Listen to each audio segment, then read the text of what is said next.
il y avait eu une étude, un diagnostic qui avait été fait sur le territoire et qui démontrait qu'il y avait un petit peu plus de 23% de personnes qui étaient éloignées du numérique.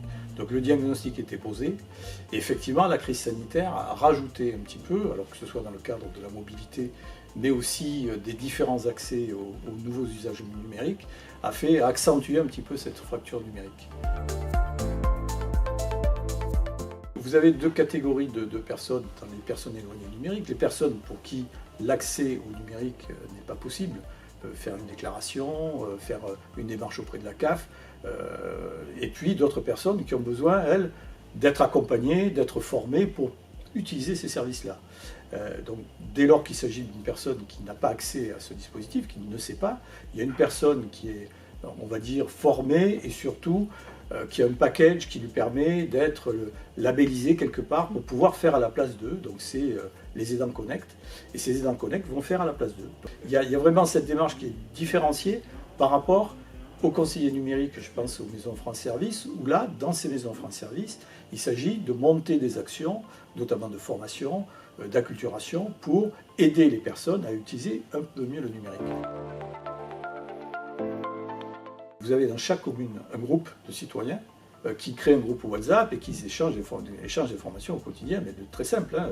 J'ai perdu mon chat, est-ce que vous ne connaîtrez pas un plombier? Voilà. Donc on a vraiment, le numérique est rentré dans la vie.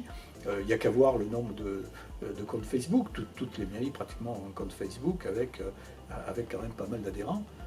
Donc je crois qu'aujourd'hui c'est bien rentré dans l'utilisation quotidienne, quels que soient les usagers. Après les services n'ont qu'à utiliser ces réseaux-là. Donc un service aujourd'hui, ça peut être de proposer les menus de la cantine, ça peut être de proposer, et ça va être le projet du Chicoval, de proposer les meilleurs créneaux d'ouverture des déchetteries pour éviter effectivement qu'on aille faire la queue à Montgiscard ou à la Belge. J'aime bien utiliser ce mot, le mot pharmacon en grec, qui veut dire qu'effectivement on a à la fois dans le numérique le poison et son remède. Donc il s'agit effectivement de trouver les remèdes pour permettre de dépasser et de fonctionner au mieux avec le numérique. Il y a la donnée, mais il y a la pratique de la donnée aussi. Donc ça veut dire que pour des jeunes qui vont utiliser le numérique, il va falloir les sensibiliser sur les dangers du numérique, sur tout ce qui est fake news, et voilà. Donc il y a vraiment tout un dispositif aussi pour faire attention, pour dire attention, dans l'usage que vous avez du numérique, voilà les écueils, voilà ce que vous pouvez tomber sur tel ou tel problème de sécurité et problème d'éthique par rapport à vos usages. Il faut faire très, très, très attention. Vous avez aujourd'hui, je crois, 20 milliards d'équipements différents dans le monde, entre ordinateurs, tablettes, smartphones, etc. Donc ces 20 milliards, ils ont été fabriqués, pour peu qu'ils aient une durée de vie très courte, vous imaginez les dégâts. Naturellement, quand on parle numérique, effectivement, on est conscient qu'on est dans cette problématique. Donc pour rendre le numérique responsable, du moins sobre, effectivement, il s'agit d'agir sur ces composantes en disant faisons en sorte que nos matériaux durent le plus longtemps possible. Tout devrait partir de l'usage. Quel usage l'usage dont j'ai besoin en fait. Est-ce que la 4G suffit pour moi? Est-ce que j'aurais besoin de la 5G? Oui, mais pour quel usage? De quelle manière je veux utiliser? Est-ce que là j'ai besoin du numérique? Parce qu'on peut faire un constat qui est de dire oui, mais dans cette activité-là, dans cette utilisation, je n'ai pas forcément besoin du numérique.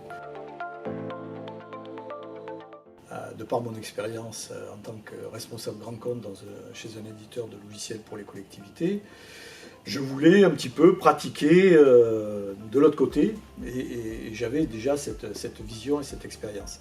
Je trouvais que le côté transformation numérique touchait évidemment tout le territoire avec cette dimension sociale qui m'est chère et qui me permettait effectivement d'agir au plus près des usagers, des citoyens.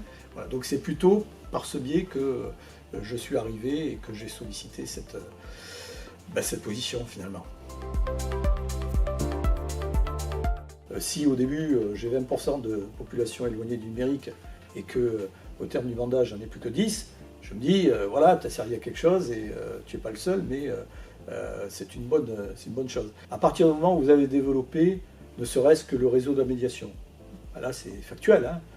J'en ai un, j'en ai 10, j'en ai 100, etc. Donc vous avez maillé le territoire. Mais là, vous êtes sûr que vous pouvez vous appuyer sur le réseau de la médiation.